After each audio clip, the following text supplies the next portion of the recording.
નમસ્કાર.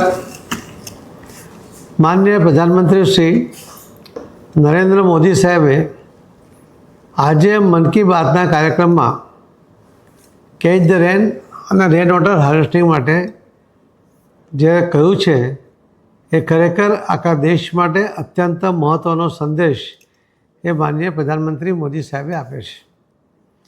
આમ પણ લગભગ 6 સપ્ટેમ્બર 2024ના દિવસે સુરતના એક વર્ચ્યુઅલ કાર્યક્રમમાં જ્યારે એમણે કેચ ધ રેન માટે કહ્યું હતું અને એમણે આહ્વાન પણ કર્યું હતું કે કર્મભૂમિથી માતૃભૂમિ માટે બધાએ સહયોગ કરવો જોઈએ.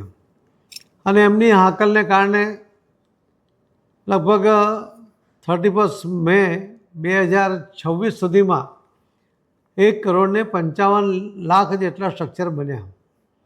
લોકોએ સહયોગ કર્યો, CSR ફંડમાંથી આવ્યા, મનરેગાના ફંડમાંથી પણ એનો ઉપયોગ કરવામાં આવ્યો અને એ રીતે તળાવો, મોટા સરોવરો, કેનાલ, બોર, કૂવા આ રિચાર્જ કરીને અલગ અલગ 20 ડિઝાઇનની અંદર આ સ્ટ્રક્ચર બન્યા.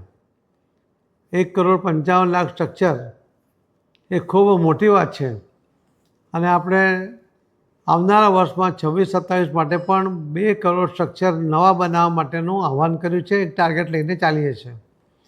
મને વિશ્વાસ છે કે જેમ માનનીય પ્રધાનમંત્રી મોદી સાહેબ સતત ચિંતા કરે છે, મન કી બાતના અનેક કાર્યક્રમોમાં એમણે કેચ ધ રેનની વાત કરી છે, રેન વોટર હાર્વેસ્ટિંગ માટે એમણે ઘણીવાર ખૂબ ડિટેલમાં ચર્ચા પણ કરી છે. જેમણે સારા કામ કર્યા છે એનો ઉલ્લેખ પણ કર્યો છે. મારી પણ આપ સૌને વિનંતી છે કે માનનીય પ્રધાનમંત્રી મોદી સાહેબના આ કેચ ધ રેન વોટર હાર્વેસ્ટિંગના કાર્યક્રમને આગળ ચલાવો. તમારા ઘરે અગાસીમાંથી ઉતરતું પાણી એ વહીને નીકળવાને બદલે જમીનમાં ઉતરે ત્યાંથી જ એને રોકવાનો પ્રયત્ન કરવો જોઈએ અને ખૂબ અલગ અલગ ડિઝાઇન દ્વારા ખૂબ ઓછા ખર્ચામાં લાખો કરોડો લીટર પાણી એ આપણે જમીનમાં ઉતારી શકીએ છીએ. આપણે લગભગ 3.70 BCM પાણી દર વર્ષે જમીનમાંથી ઉલેચીએ છીએ.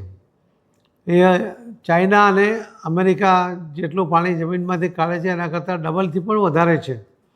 અને એ સંજોગોમાં જળસ્તર નીચે જાય છે, પાણીની ક્વોલિટી બગડતી જાય છે. ત્યારે આ મોદી સાહેબનો મંત્ર કેચ ધ રેન એ અત્યંત મહત્ત્વનો સાબિત થશે. આવનારા વર્ષો માટે પાણીની આપણને ક્યારેય તકલીફ ન પડે એવો મને વિશ્વાસ છે. આના પર આપ સૌ કામ કરશો, પાણીનો એક બૂંદ પણ નકામું જાય, વહીને નીકળીને જાય એ પ્રકારની વ્યવસ્થા કરશો એ જ આપને વિનંતી કરું છું. બહુ ખૂબ ખૂબ ધન્યવાદ. ભારત માતા કી જય.